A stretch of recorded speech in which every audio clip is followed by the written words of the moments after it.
buenos días a todos y bienvenidos a Esenciales en Infectología, un espacio de aulas abiertas de la Universidad de Antioquia. El día de hoy nos acompaña la doctora María Antonia, quien es residente de segundo año de la Universidad CES, para tocar un tema muy importante que tiene que ver con la infectología, y es la endocarditis infecciosa, una entidad relativamente frecuente en nuestro medio y en donde el diagnóstico va mucho más allá de un nuevo soplo o del empeoramiento de un soplo previo. La idea es que miremos algo de la epidemiología, fisiopatología, por supuesto el diagnóstico y el tratamiento de esta entidad cada vez más frecuente en nuestro medio, asociada no solamente con defectos congénitos de la estructura cardíaca, sino también con el uso de marcapasos, con el uso de prótesis valvulares y de muchos otros aditamentos que hoy en día se han hecho tan frecuentes.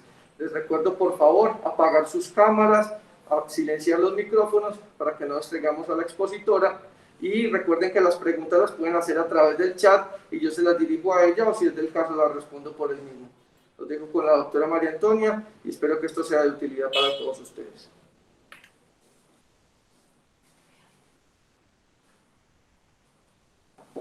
Bueno, muy buenos días a todos. Les recuerdo mi nombre, soy María Antonia Melo, soy residente de segundo año de la Universidad CES y les quiero hablar hoy de la endocarditis infecciosa. Vamos a pasar por estos temas, primero por la definición de epidemiología, luego la fisiopatología y los factores predisponentes, los microorganismos, las manifestaciones clínicas, el diagnóstico y los criterios clínicos que tendremos para el diagnóstico, el pronóstico, el tratamiento y algo de la prevención de la endocarditis infecciosa. Entonces, para empezar con la definición de endocarditis infecciosa, entonces es una infección que suele ser en su mayoría de casos bacteriana del endocardio. Para la epidemiología tenemos que la endocarditis de válvula nativa, que estas son las células que vamos a utilizar, la incidencia son de 2 a 10 casos por cada 100.000 habitantes año, y la mortalidad sin tratamiento es tan alta como el 100%. Pero con los tratamientos actuales la mortalidad es del 25%, que sigue sin ser despreciable. La mortalidad intrahospitalaria va del 15 hasta el 30%. Y vamos a ver que esa infección es más común en hombres que en mujeres.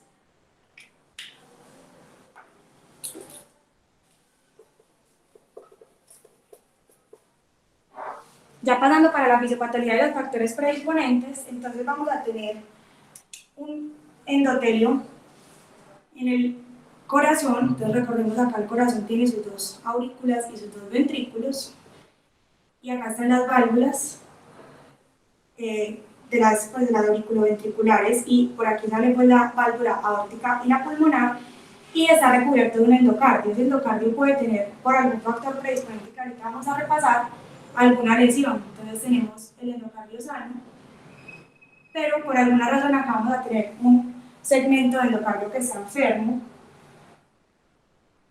Es por eso que cuando pasa el flujo sanguíneo,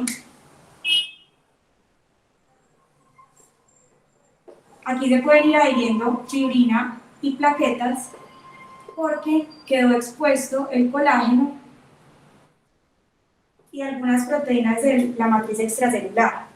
Todas las plaquetas y fibrinas se van uniendo, formando una vegetación que inicialmente va a ser estéril, pero en momentos en que haya alguna bacteria transitoria, que puede ser incluso con el simple hecho de lavarse los dientes, vamos a ver que van a pasar ya algunas bacterias por la sangre,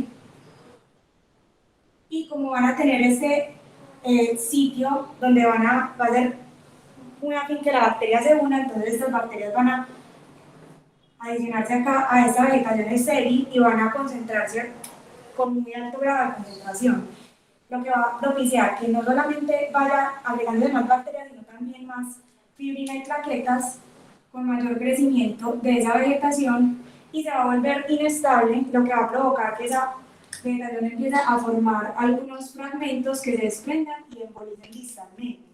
Entonces, esto es lo que nos va a determinar todas las manifestaciones clínicas de la endocarditis, porque no solamente vamos a tener algunas manifestaciones sistémicas dadas por la inflamación,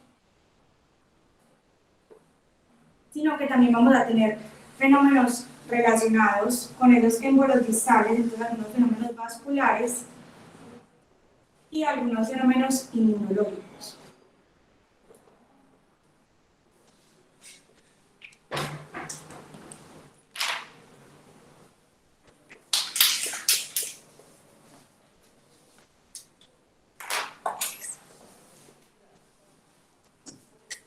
Ya hablando un poco de los factores predisponentes,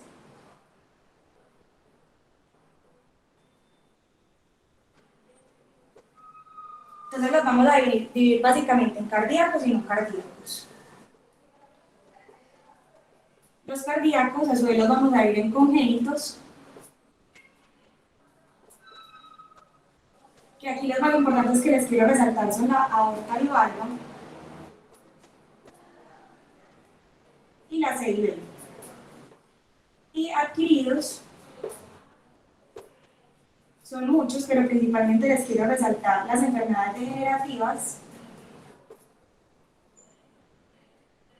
las enfermedades reumáticas que tenían alta prevalencia anteriormente, también las enfermedades valvulares, aquí muy importante, la estenosis aórtica y el prolapso de válvula mitral, que es el más importante en países desarrollados. Cualquier recambio valvular, ya sea una válvula nativa o una válvula protésica, también va a predisponer a sufrir de endocarditis infecciosa. Y algunos factores que no son relacionados como tal con el corazón, son múltiples, aquí muy importante los usuarios de drogas intravenosas, los pacientes inmunosuprimidos, diabéticos, los pacientes que tengan alguna hepatopatía crónica, que estén en hemodiálisis o que por alguna razón tengan algún acceso intravenoso permanente, los pacientes con cáncer, todos estos también van a tener una predisposición adicional a sufrir de una endocarditis infecciosa por la mayor prevalencia de translocación bacteriana o de ingreso de bacterias a la circulación.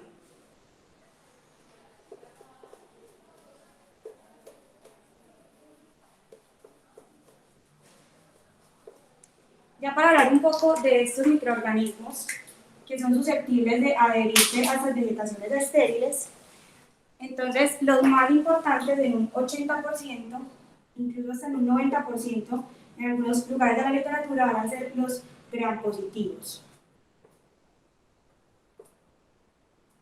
De estos vamos a tener que un 35 a 40% de los pacientes van a tener endocarditis por Staphylococcus aureus. De un 30 a 40% de los pacientes van a tener infección por Streptococcus. De esto vamos a recordar que está el Streptococcus del grupo Viridians. De este grupo hacen parte el Mutans, Mitis, Anginosus, Sanguinis y Salivarius. Y están los Streptococcus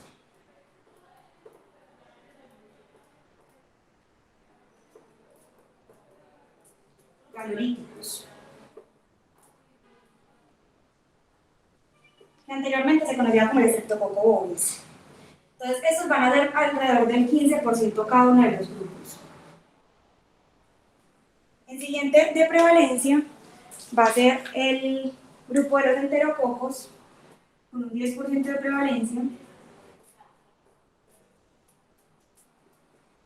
Y ya menos comúnmente vamos a tener los Staphylococcus coagulasa negativos, que ellos van a ser alrededor de un 5% de las infecciones y generalmente se relacionan con otros factores de riesgo. En cuanto a los gram negativos,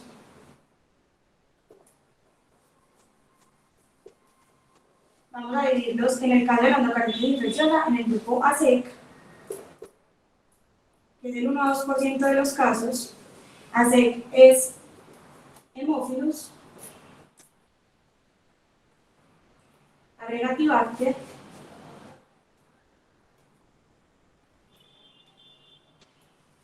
Radiobacterium,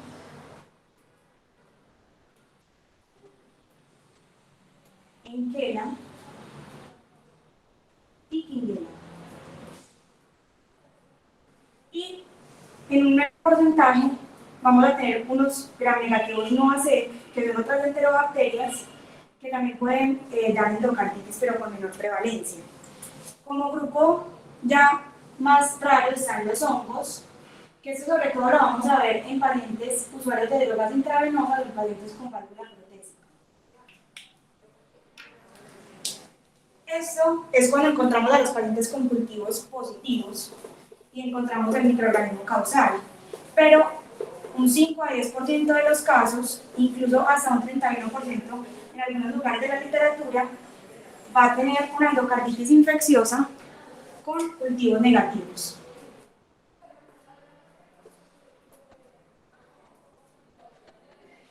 ¿Por qué puede ser esto? La principal razón es porque haya estado expuesto a antibióticos y que sea alguno de los microorganismos típicos que mencionamos anteriormente, pero no lo estamos encontrando porque ya no están positivos en sangre. La segunda razón es porque sea algún microorganismo difícil de cultivar o se conocen como fastidiosos. Entre esos vamos a tener los mismos hongos y también vamos a tener otros microorganismos que es muy importante identificarlos por medio de la epidemiología. Entonces aquí el primero va a ser la Bartonella. La Bartonella vamos a sospecharla en pacientes que tengan exposición a gatos, pacientes que tengan VIH, sean habitantes de calle,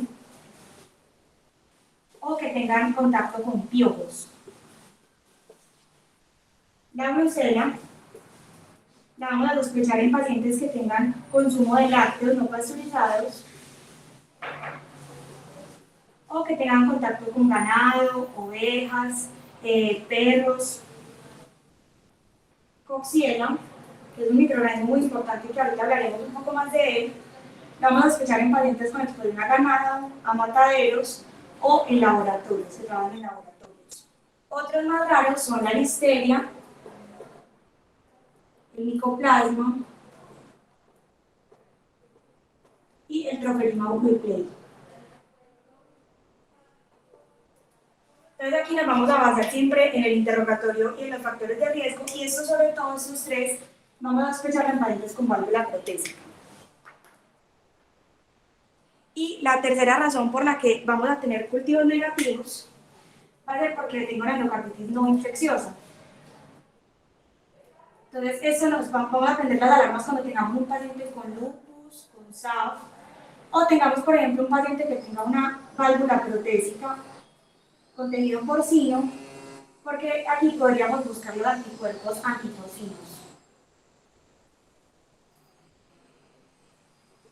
Si definitivamente nos quedamos con que no pudimos encontrar el microorganismo, entonces vamos a pensar sobre todo en que no estemos logrando aislar uno de los más comunes y vamos a dar un tratamiento empírico amplio.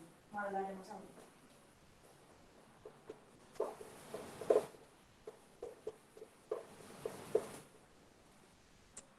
Muy bien, entonces en cuanto a las manifestaciones clínicas, vamos a dividirlas principalmente como en relación a la fisiopatología y también las manifestaciones clínicas enfocados como en cada órgano del cuerpo. Entonces, en relación a la fisiopatología, vamos a tener que el 90% de los pacientes va a ser fiebre.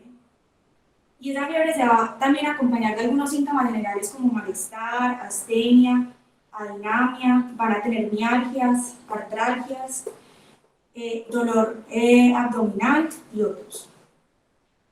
El 75 a 80% de los pacientes va a tener un soplo cardíaco. Y vamos a ya mirar las manifestaciones clínicas relacionadas con la fisiopatología que habíamos visto antes. Entonces, en cuanto a los fenómenos vasculares, entonces vamos a encontrar una variedad muy grande de fenómenos vasculares. Aquí vamos a tener las lesiones de Janeway, que son máculas eritematosas en palmas y plantas debido a fenómenos microembólicos.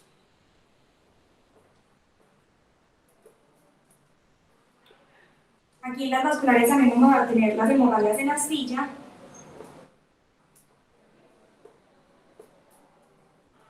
las hemorragias subconjuntivales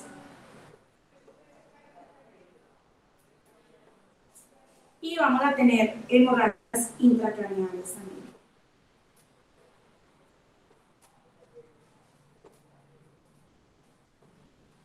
En cuanto a los embolismos, eso se nos puede manifestar en los diferentes órganos, ya sea como infarto o como un absceso, porque migra la infección al embolismo séptico y migra la infección a sitios distales al corazón. Vamos a ver que hasta el 30% de los pacientes se puede presentar un embolismo séptico en pulmón, sistema nervioso central o en el vaso. Y en los inmunológicos, los pacientes se pueden presentar con glomerulonefritis hipocomplementémica. Podemos encontrar las manchas de Roth, que esas manchas de Roth se ven como unas lesiones hemorrágicas con un centro pálido en la retina, y los nódulos de Osler, que estos se ven como unos nódulos dolorosos en las regiones tenares, hipotenares o en las yemas de los dedos.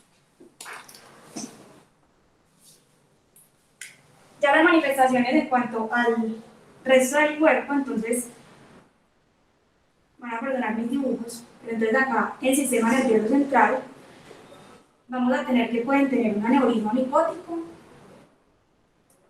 que este se da por invasión vascular y de las venas perforantes en el sistema nervioso central, lo que va a dar un gran absceso en este sitio.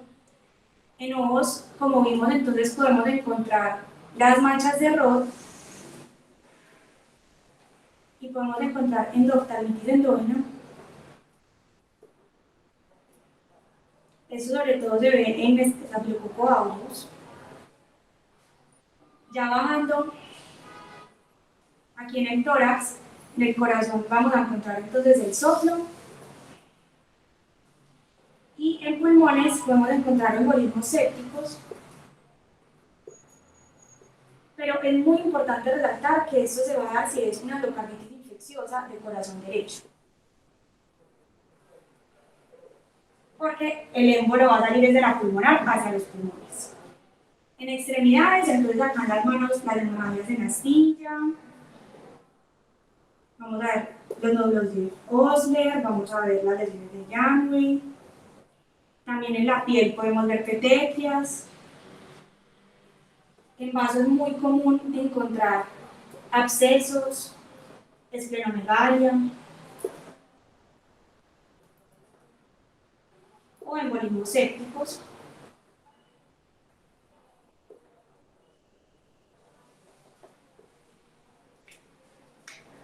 Y el riñón generalmente va a tener un análisis que es patológico, puede llegar hasta la glomerulonefritis hipocomplementémica y también podemos encontrar los mismos infartos y abscesos dados por el embolismo.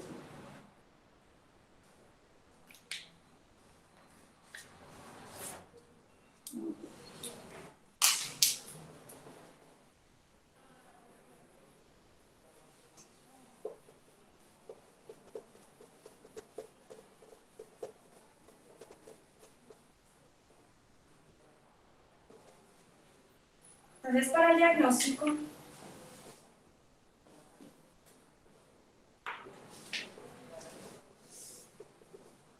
están descritos los criterios de Duke. Antes de empezar con ellos, quiero resaltarles que esos criterios fueron diseñados para estudios clínicos, no fueron diseñados para hacer diagnóstico clínico, pero los usamos como referentes debido a que tienen una sensibilidad del 76% y una especificidad del 74% para endocarditis infecciosa. Definitivo. Entonces, los criterios de Duke van a contar de 2 criterios mayores y de 5 criterios menores. Nos van a dar un diagnóstico definitivo. Pregunta si la hipocomplementemia es de C3, de C4 o de ambos. Creo que es de ambos, pero de ambos. Entonces, el diagnóstico definitivo sería dado por 2 mayores, por 1 mayor y 3 menores, o por los 5 menores. Vamos a tener un diagnóstico posible si tiene un mayor y un menor, si tiene 3 menores solos, y vamos a tener una endocarditis infecciosa descartada si es un paciente que tiene menor o igual a 4 días de antibiótico y resolvió la vegetación o los hallazgos pues en el corazón, ya sea visto por cirugía o por histopatología, o que resolvió el síndrome clínico con menos de 4 días de antibióticos. Si tenemos ya otro diagnóstico que sea más probable que la endocarditis que nos explique el síndrome, ya que sea pues definitivo, que la descarte, o si es un paciente que tiene pues que no, pues, no cumple los criterios anteriores. Entonces, ¿cuáles son los criterios mayores? Entonces, van a ser dados por la microbiología, que son los hemocultivos, y los hallazgos ecocardiográficos. Entonces, en cuanto a los hemocultivos, vamos a tener un criterio mayor positivo si tiene 2 hemocultivos positivos de un organismo típico. Típico sería un Staphylococcus aureus, Streptococcus del grupo Virians o Caloryticus, que tenga un enterococo de la comunidad o que tenga un Staphylococcus coagulasa negativo, o que tenga un microorganismo consistente con endocarditis infecciosa de 2 hemocultivos que tengan más de 12 horas de separación, o 3 de 3 hemocultivos, o la mayoría de 4 o más hemocultivos. O si es un paciente que tiene un hemocultivo, uno solo, positivo para Coxiella burnetii,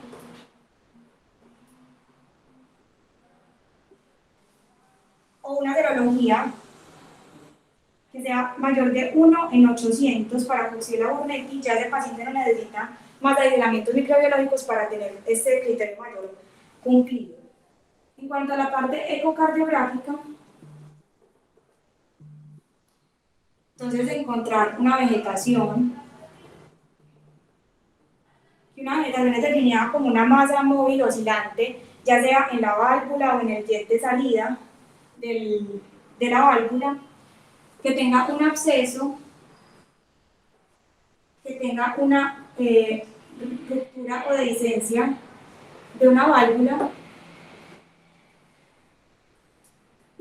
o que tenga una regurgitación nueva. Aquí es muy importante porque no es solamente tener un soplo de nuevo, sino una regurgitación de nuevo lo que nos va a dar este criterio de ecocardio positivo. Y los menores son 5. Entonces, el primero va a ser una predisposición, que ya nos hablamos ahorita. 2 es tener fiebre mayor a 38. 3 es tener algún fenómeno vascular. Entre esos incluyen una hemorragia intracraneal, un aneurisma micótico, que tenga lesiones de llano, hemorragias conjuntivales, etc. Que tenga embolismos sépticos pulmonares también. 4 es tener un fenómeno inmunológico.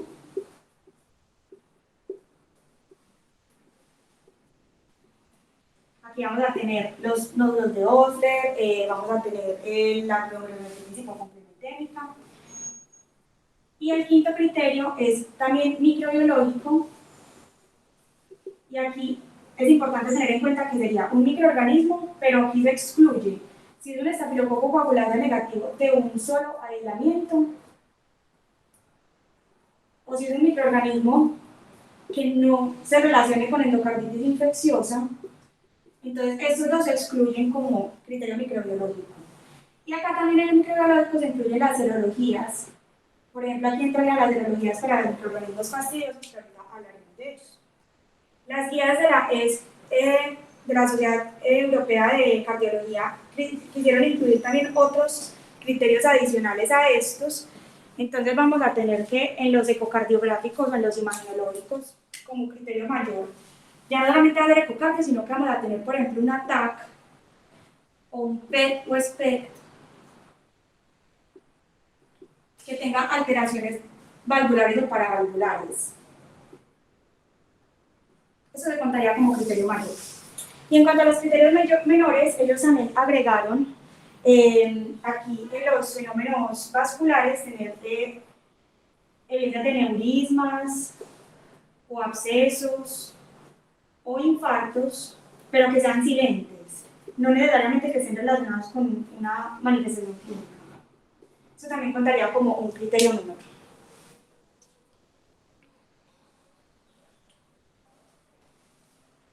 Entonces, estos son los criterios de Duke y ya les voy a ampliar un poquitico más acerca de las herramientas diagnósticas con las cuales llegamos a estos criterios para poder decir que son positivos o negativos. Entonces, esos estudios microbiológicos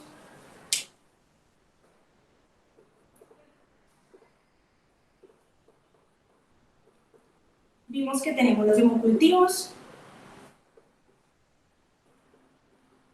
que los hemocultivos es muy importante saber que tienen que ser 3 sets de hemocultivos separados 30 minutos con 10 mililitros de sangre cada uno.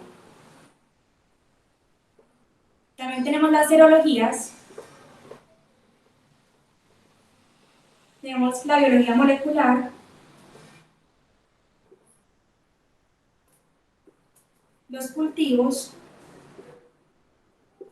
y la histopatología. Estos tres, las biologías moleculares, las PCRs, los cultivos y la histopatología, lo ideal es que sea de tejido valvular o del absceso, para que tengan mayor rendimiento. Incluso, los criterios de Duke nos dan el diagnóstico definitivo clínico de la endocarditis infecciosa, pero cuando tenemos un cultivo de histopatología que nos demuestre el microorganismo en una vegetación, en una válvula, o que nos demuestre una histopatología que tiene una endocarditis infecciosa, ya sería un diagnóstico definitivo de patología. Entonces, aquí vamos a hacer un cuadrito con los microorganismos fastidiosos. Tenemos a la Bartonella, Brucella, Coxiella, Legionella, Mycoplasma, los hongos y el Trophilema wickleri. Entonces, en cuanto a serología, podemos solicitar serología de Bartonella, de Brucella, de Coxiella, de Legionella, de Mycoplasma, también incluso de hongos. Para el Trophilema wickleri si lo tenemos. Aquí con la Bartonella hago un asterisco y es que puede haber una reacción cruzada con clamidia para la serología. La PCR, hay dos tipos de PCR, hay de RNA ribosomal y también hay RT-PCR que es de transcriptasa reversa. La que tenemos para todos estos microorganismos es la PCR de RNA ribosomal, incluso para el Trophilema wickleri, esos estudios microbiológicos. Y en cuanto a la patología, aquí les quiero resaltar que es muy importante en todos hacer tanto inmunohistoquímica como autoinmunohistoquímica y diferenciar que Bartonella, la coloración importante es la Bartin-Starry,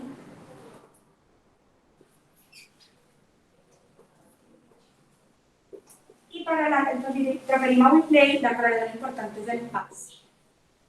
Y ya para todas estas vamos también a contar con cultivos, y en algunos casos pueden ser los hemocultivos, pero aquí quiero resaltar que los hemocultivos para los microorganismos típicos pueden ser positivos incluso en 2 días, pero para esos microorganismos fastidiosos se pueden demorar hasta 5 días en positivizarse, por lo que tenemos que esperar un poco más para tener esos resultados.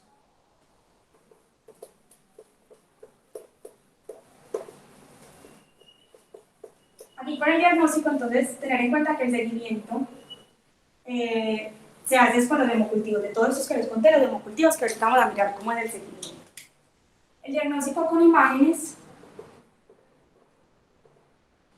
entonces la imagen estrella aquí va a ser el ecocardiograma, pero tenemos que tener en cuenta que es diferente ecocardiograma TT transtorácico o ecocardiograma TT transesofágico. Entonces, los ecocardiogramas nos pueden ver vegetaciones, abscesos, unas dehiscencias o rupturas.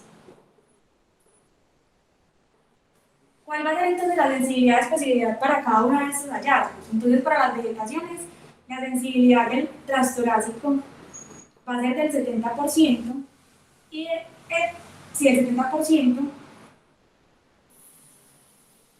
perdón, del 50%,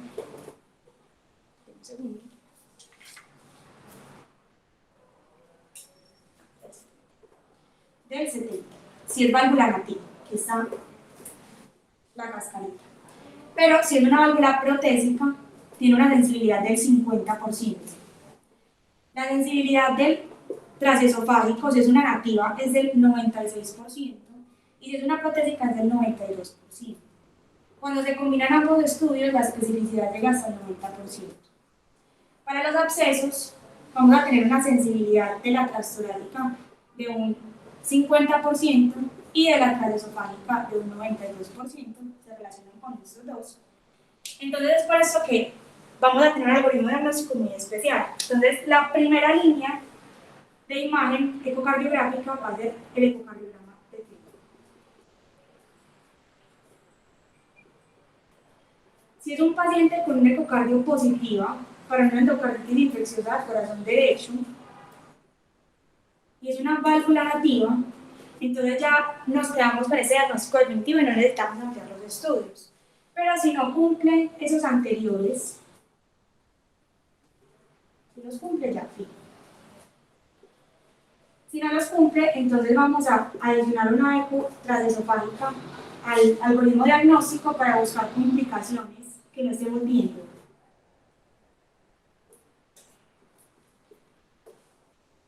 Si es un paciente que tuvo una ecocardio transtorácica negativa, pero tenemos una alta sospecha o una ecocardio que fue no diagnóstica y dijimos con esa alta sospecha, entonces el siguiente paso va a ser una ecocardio transesofágica.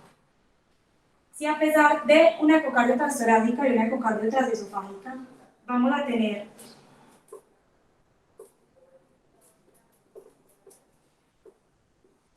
si tenemos un diagnóstico definitivo, aquí paramos. Podemos hacer en 5 a 7 días una imagen de control para ver complicaciones o podemos hacer una imagen de control al final del tratamiento antibiótico.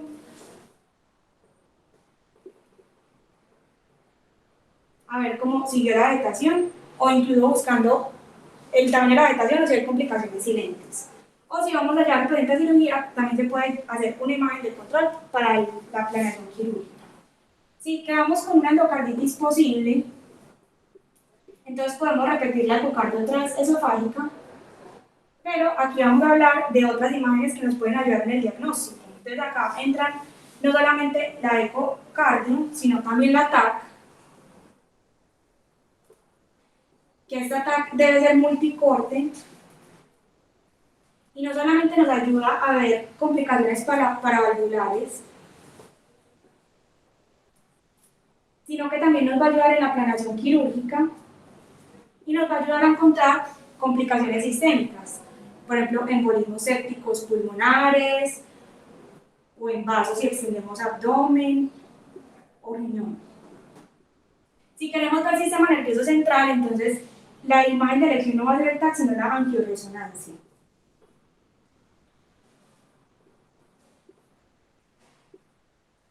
Y otras imágenes que nos pueden ayudar con un diagnóstico posible son el PET y el SPECT, que son imágenes por emisión de positrones, pero es muy importante tener en cuenta que la mayor sensibilidad de esas pruebas va a ser con válvula protésica y sobre todo si es una válvula que lleva más de 3 meses de implantación, porque es una válvula que lleva menos de 3 meses, vamos a tener unos falsos positivos debido a la mismo procedimiento quirúrgico. Y si definitivamente con estas dos imágenes tenemos descartada la endocarditis, vamos a saber que tenemos un valor predictivo negativo por las dos de un 90%, entonces es importante pues como el valor de descarte de esas pruebas diagnósticas.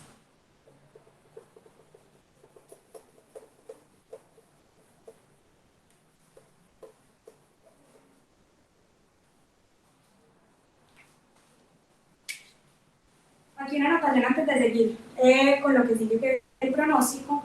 Podemos tener algunos falsos positivos o algunos falsos negativos con las ecocardios. Entre falsos positivos, por ejemplo, un trombo, un paciente que tenga una endocarditis de Lippmann-Sachs, que esa se ve sobre todo en el contexto del lupus, pero también en otras enfermedades autoinmunes, paciente con SAF, que tenga vegetaciones maránticas, que son aquellas que vemos en estados hipercoagulables, como el cáncer o el síndrome antifosfolípido también. Todas estas nos van a dar falsos positivos. También un paciente que tenga una ruptura, un fibroelastoma, que tenga una enfermedad mixomatosa. Podemos encontrar lesiones que parezcan vegetaciones oscilantes, pero no lo sean. En cuanto a falsos negativos, por ejemplo, un paciente que tenía una vegetación y la vegetación ya embolizó, no la vamos a ver, es una vegetación pequeña, menos de 2 a 3 milímetros. Si tiene un prolapso mitral, también va a ser difícil verla, o si tiene alguna ruptura o enfermedad degenerativa que oculte la vegetación.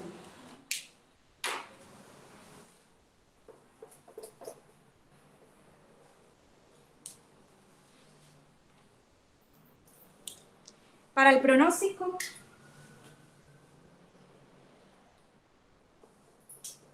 se han descrito 3 factores relacionados a la endocarditis infecciosa que confieren un 79% de probabilidad de muerte cuando el paciente cumple los 3. Es un paciente que tenga una endocarditis por ácidos, que además tenga complicaciones paravalvulares y que tenga una falla cardíaca asociada. Esos pacientes van a tener un pronóstico peor con la endocarditis.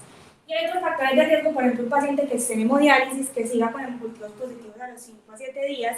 Un paciente diabético también va a tener mayor riesgo de tener una muerte. ¿Hay manera de diferenciar una endocarditis infecciosa de no infecciosa solo por la ecocardio? Repite la pregunta para que yo la oiga y la responda. La pregunta es si hay forma de diferenciar una endocarditis infecciosa de infecciosa por ecocardio, que yo sepa no. Ya sería por medio de los estudios microbiológicos y los de extensión para autoinmunidad. Muy bien, entonces vamos a seguir con el tratamiento. Entonces el tratamiento, primero vamos a hablar de las indicaciones quirúrgicas del tratamiento. Aquí les quiero dar una línea de tiempo porque la cirugía va a ser en diferentes etapas de la enfermedad dependiendo de la indicación que sea. Entonces podemos tener una cirugía que sea urgente, emergente. Que emergente es aquella cirugía que tiene que ser en menos de 24 horas. Urgente, si se puede hacer en pocos días, pero también debe hacerse lo más pronto posible. Puede ser una cirugía electiva, que es entre 1 a 2 semanas después del diagnóstico, o ya una cirugía tardía, que les adelanto de una vez, esta cirugía tardía que es en 4 semanas, la vamos a reservar para aquellos que tengan indicación quirúrgica, pero tienen sangrado intracraneal, o pacientes que tengan un embolismo al sistema nervioso central que sea mayor de 2 centímetros por mano. Las indicaciones quirúrgicas en endocarditis infecciosa izquierda van a ser principalmente 3. La falla cardíaca, que aquí vamos a tener 2 indicaciones grandes. Primero, un shock cardiogénico, o un edema pulmonar refractario,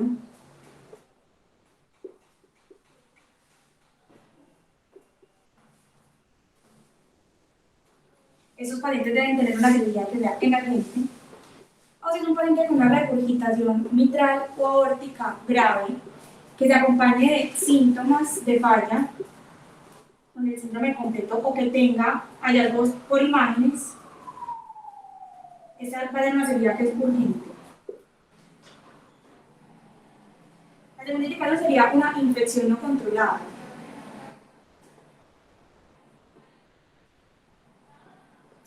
Aquí tenemos las complicaciones paravalvulares,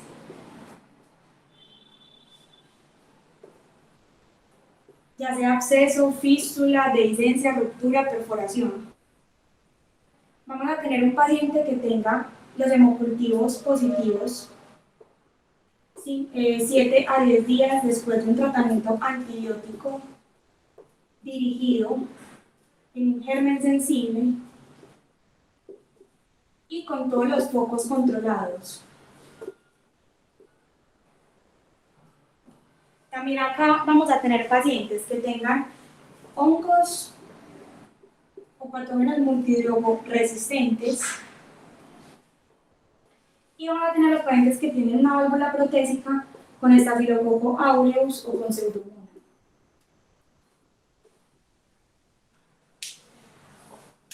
O con otros gram negativos no Zika. Estos de los patógenos pueden ser urgentes o electivas dependiendo pues como del contexto clínico y estas dos indicaciones son urgentes. Y la tercera indicación grande es la prevención de embolismos sépticos.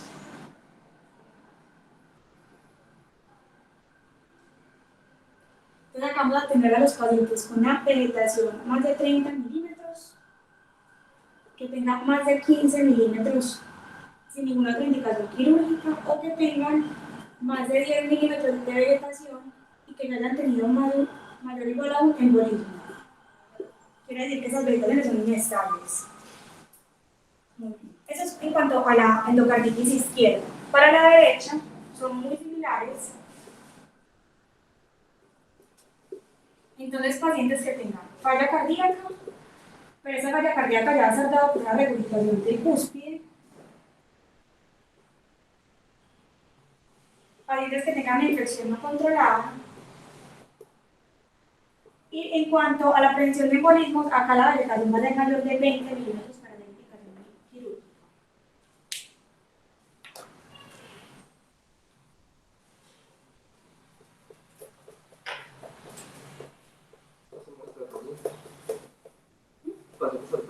Sí. Muy bien. Y ya por último, para el tratamiento, entonces acá, antes de empezar, vamos a decir la duración y el tratamiento empírico. Entonces, para la duración del tratamiento de la endocarditis infecciosa, se cuenta a partir de los primeros hemocultivos negativos. Por eso vamos a hacer hemocultivos de control cada 48 a 72 horas. Y ya vamos a tener en general para la endocarditis de válvula nativa, que vamos a tener un tratamiento de 2 a 6 semanas. Algunos microorganismos, por ser más complicados, van a ser de 4, que ahorita miraremos, y para válvula protésica van a ser los tratamientos de 6 semanas. Y el tratamiento empírico, entonces, dependiendo de la guía donde se lea, va a ser con banco, más cefepime, o ceftriaxona, o ampicilina sulbactam. Y luego, cuando tengamos el microorganismo, vamos a hacer un tratamiento dirigido, según el antibiograma. Aquí cabe resaltar que lo ideal es usar combinación de medicamentos y en general se buscan los medicamentos que sean bactericidas, no bacteriostáticos, por lo complicado de la infección. Entonces, el tratamiento dirigido va a depender del microorganismo. Si tenemos empecemos con los streptococcus. Si es del grupo Viridas y es un estreptococo que sea sensible, entonces podemos usar o penicilina o ceftriaxona, o podemos utilizar amoxicilina, y podríamos incluso a estos dos adicionarle genta, porque con ellos vamos a tener un tratamiento de 4 semanas, pero si le adicionamos genta podríamos tener un tratamiento de 2 semanas, teniendo en cuenta que no sea un paciente mayor de 65 años, que no sea un paciente renal o que tenga problemas vesiculococleares. Si es un paciente alérgico a penicilinas, entonces vamos a usar banco 30 miligramos kilo día, dividido en 2 dosis. Si es un estreptococo resistente, vamos a también escoger esta combinación de penicilina ceftriaxona más genta. Para los enterococos, entonces los enterococos, las penicilinas para ellos son bacteriostáticas, entonces se les suele adicionar un aminoglicósido para que pueda tener un efecto bactericida de la terapia. Entonces podemos utilizar penicilina o ampicilina más genta, pero recordemos lo mismo que los aminoglicósidos van a ser un problema con los pacientes renales o los pacientes que tengan problemas en el oído. Entonces, la mayoría de las infecciones por enterococos, hasta el 96%, son por enterococos fecales. Y hay estudios que nos indican que para ellos podemos incluir una terapia de ceftriaxona más ampicilina, siempre y cuando no sea un paciente que tenga una infección complicada. Si es un enterococo resistente a banco y resistente a ampi, entonces vamos a utilizar dacto o línea. La dacto la podemos adicionar con beta-lactámicos si deseamos, pues según la condición del paciente.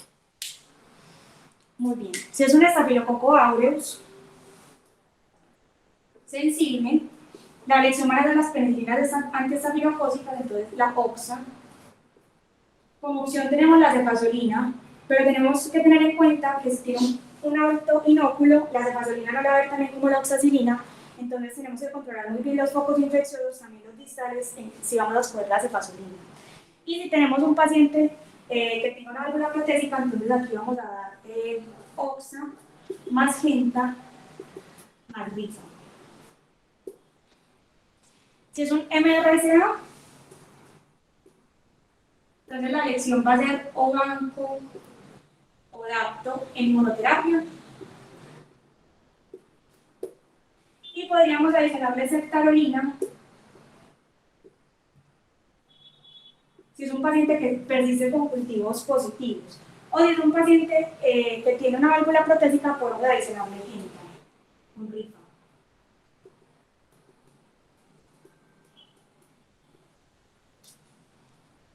Voy a seguir por acá con los otros, entonces para los ASEC, la elección va a ser ceftriaxona, 2 gramos. Y ya para los no ASEC y los hongos, realmente no hay muchos estudios, entonces sería una terapia dirigida con el antibiograma, para los hongos teniendo en cuenta que con la mejor actividad antifúngica para la endocarditis infecciosa son las equinocandinas y la anfotericina. Y que esos pacientes, como la erradicación es tan difícil, pueden incluso aumentar terapia supresiva de por vida.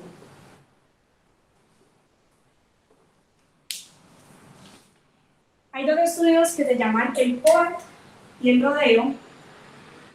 En términos generales de esos estudios, evaluaron pacientes que tuvieran un microorganismo que fuera sensible, que no tuvieran complicaciones paravalvulares, que a los 7 días de terapia efectiva tuvieran diamocultivos negativos, como les iba, continuando la terapia que inicialmente era intravenosa con una terapia oral. Y esos estudios vieron que no había una inferioridad con ese seguimiento de la terapia oral en esos pacientes que cumplieron sus criterios de inclusión. Para que tengan en cuenta, porque son terapias que, miren que la válvula protésica puede ser tan larga como 6 semanas, a pesar de que ellos no incluyeron tantos pacientes, pero un 26%, podríamos evaluar individualmente al paciente a ver si podríamos pasarlo a terapia oral. Para la terapia adjunta, aparte de los antibióticos, acá en la esquinita les voy a poner. Entonces es muy importante en todos buscar embolismos sistémicos y buscar el foco de la endocarditis, que fue lo que me produjo esa bacteriemia y me llevó a la endocarditis, y tratarlos. En cuanto a los antiagregantes y a los anticoagulantes, no hay indicación para la endocarditis infecciosa que esto sea manejo pues como de la enfermedad, sino que si el paciente, por ejemplo, tenía alguna otra indicación de tener una terapia antiagregante, por ejemplo, un infarto agudo de miocardio, entonces se continuaría según esa indicación, no por la endocarditis. Y los anticoagulantes, tampoco hay mucha controversia si adicionarlo al manejo o no. Realmente la indicación en ese momento es que no, y tener mucho cuidado con esos medicamentos, con el sangrado. Y ya para terminar, en cuanto a la prevención, 2 palabritas. Entonces la prevención es muy importante en 3 grupos de pacientes. Los pacientes son los pacientes que tengan trasplante de corazón, pacientes que tengan una cardiopatía cianosante o pacientes que tengan una válvula protésica. Entonces, esos pacientes van a tener indicación de profilaxis antes de procedimientos dentales, pero ojo, no procedimientos dentales cualquiera, sino aquellos que incluyan las encías o que incluyan la región periapical. A ellos 30 a 60 minutos antes del procedimiento les podríamos dar amoxa vía oral, o les podríamos dar AMPI, 2 gramos, intravenosa o intramuscular, o se le podría dar con menos de 10 ceftriaxona, o si es un paciente alérgico se le podría dar clina. También se ha incluido dentro de la indicación en algunas guías algunos procedimientos del tracto respiratorio, pero si pasan la mucosa. Si se toma alguna biopsia o una amigdalectomía, también se podría considerar dar profilaxis en estos casos. Y eso era todo lo que tenía para contarles el día de hoy. Espero que les haya servido mucho. Gracias. Muy bien. Muchas gracias a María Antonia por esa ilustración tan completa de lo que tiene que ver con endocarditis infecciosa. Yo quiero puntualizar finalmente algunos aspectos que considero relevantes. Lo primero es el aumento de la incidencia y del perfil epidemiológico de estos pacientes, producto de los procedimientos invasivos, la aplicación de prótesis, no solo prótesis valvulares, sino prótesis articulares, del aumento de los procedimientos cardíacos invasivos, de la aplicación de marcapasos. Todo esto ha aumentado la incidencia de estos eventos, pero tal vez uno de los aspectos en los que yo les quiero hacer más énfasis en el abordaje diagnóstico de la endocarditis es que no es una urgencia iniciar antibióticos. No estamos hablando de un paciente tóxico, séptico, chocado, estamos hablando de un paciente que tiene una patología que usualmente es crónica o subaguda, que viene relativamente estable con un cuadro febril, no siempre es claro el origen de esa fiebre, y a partir de los procedimientos diagnósticos, principalmente la ecocardiografía, llegamos a evidenciar que hay una lesión cardíaca o valvular asociada a fiebre, y en donde lo importante es encontrar la etiología, porque es lo que va a marcar diferencia en la forma como vamos a enfocar el tratamiento. Entonces, lo primero, no entre en pánico, cálmese y tome hemocultivos, haga un primer set de 3 hemocultivos. Si estos salen negativos, usted está autorizado para hacer incluso 3 sets, o sea, 3 hemocultivos cada 6 horas durante 24 horas, para tener el mayor chance de poder identificar el agente etiológico de la endocarditis clínica que usted ya diagnosticó. Una vez hecho esto, y muy de la mano también con las pruebas de biología molecular que la doctora María Antonia nos acaba de mostrar, todo esto junto nos ayudan a hacer un diagnóstico. El diagnóstico no lo hace la clínica sola, no lo hace la ecocardiografía sola, lo hacen todo el conjunto de criterios que ella ya les mencionó. En la parte terapéutica, lo más importante a tener en cuenta es que si usted ya tiene el agente etiológico identificado, va a ser mucho más sencillo poder enfocar su tratamiento de la forma que María Antonia ya nos mostró. En el paciente que usted no tiene claro el agente etiológico, ya le hizo los hemocultivos, ya le hizo todas estas pruebas diagnósticas y finalmente es una endocarditis sin germen aislado, usted tiene que, a través del interrogatorio, la historia clínica y el examen físico, tratar de acercarse a cuál puede ser el más probable agente etiológico y dirigirlo a eso. Entonces, hay 3 sitios anatómicos de donde provienen normalmente las endocarditis infecciosas. El primero de ellos es la piel. Entonces, interrogue, examine, busque en su paciente si él no ha tenido recientemente una herida, una cortada, un absceso, una foliculitis, una folliculosis, Una inyección intramuscular. Eso es muy importante porque es que el paciente venía con una lumbalgia o hizo un mal movimiento y quedó con un dolor en el hombro y fue a la farmacia del barrio y le aplicaron inyección intramuscular, que para él eso pasó inadvertido y el consultador es porque tiene fiebre. Entonces, esa inyección intramuscular es la puerta de entrada para la bacteriemia que hizo y que se sembró en esa válvula, que tenía algún grado de esclerosis o que tenía alguna alteración mínima, y esto facilitó el desarrollo de la endocarditis. Son pacientes que puede que hayan ido a urgencias por alguna otra circunstancia y les hayan aplicado un tratamiento intravenoso, que hayan tenido una flebitis, que recientemente les realizaron una aplicación de prótesis ortopédica, etc. Entonces la piel muy importante, primer sitio de entrada. Segundo sitio de entrada, el tracto gastrointestinal. Entonces interroga a su paciente si recientemente, no tiene que ser la semana pasada, puede haber sido el mes pasado, tuvo un episodio diarreico, y en ese episodio diarreico determinar si en algún momento pudo haber una translocación bacteriana que se sembrara directamente el corazón. Entonces pregunte por los episodios diarreicos. Y dentro de este tracto gastrointestinal, uno muy importante, mírele la boca al paciente, porque es que muchos pacientes la boca es muy parecida al colon en términos de la flora y en términos de la halitosis que tienen por la mala higiene oral.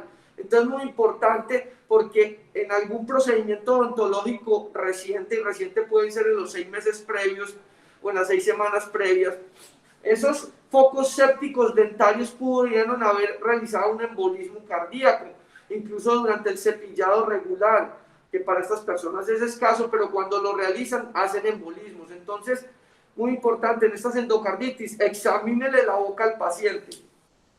Y el tercero, que es probable pero menos común, es el tracto genitourinario. Entonces son pacientes que pueden tener nefrolitiasis, que hacen infecciones urinarias a repetición. Entonces el tracto genitourinario puede ser también la fuente de esta bacteriemia y con las siembras secundarias. Ya usted con este enfoque en el tratamiento puede dirigir su esfuerzo terapéutico a cualquiera de estos gérmenes más comunes de acuerdo al sitio de origen.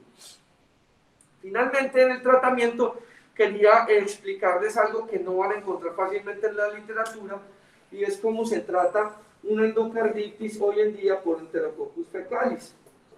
Resulta que los Enterococcus son intrínsecamente resistentes a las cefalosporinas, a todas ellas. Pero si ustedes revisan las guías de tratamiento, le dicen, cuando usted tenga Enterococcus fecalis o cualquier otro Enterococcus sensible a ampicilina, denles ceftriaxona más ampicilina. Y entonces uno entiende la ampicilina porque es el tratamiento de elección para los Enterococcus. Pero ¿cómo entiendo yo darle una cefalosporina de tercera generación a un Enterococcus que es intrínsecamente resistente a eso?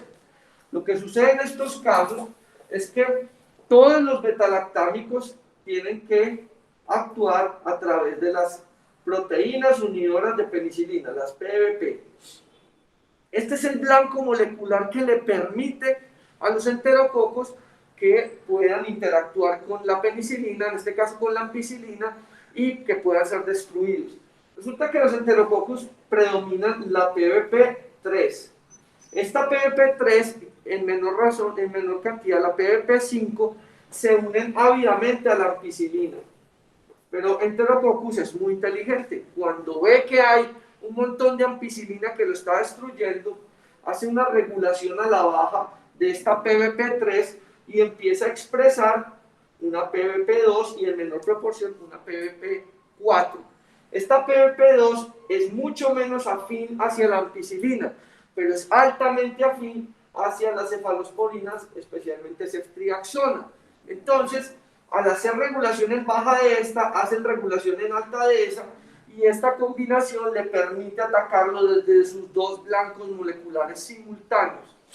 De otro lado, tengan en cuenta siempre que utilizan ceftriaxona, que ceftriaxona se une más del 90% a la albúmina, que si su paciente está desnutrido, tóxico, séptico, es muy anciano o está hipoalbuminémico por cualquier circunstancia nutricional, ceftriaxona no va a actuar bien.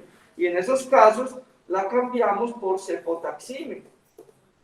Esta cefotaxime se une 60% a la albúmina y es mucho más efectivo en estos casos para combinar con ampicilina en casos de endocarditis por enterococos. Esto es como un resumen a grandes rasgos de lo que es el enfoque del paciente con endocarditis bacteriana. Esperamos que haya sido de utilidad. Recuerden que todos estos videos quedan grabados en el canal de YouTube de Aulas Abiertas de la Universidad de Antioquia, de Esenciales en Infectología, y los esperamos en una próxima sesión para que discutamos otro tema esencial en infectología. Muchas gracias a todos.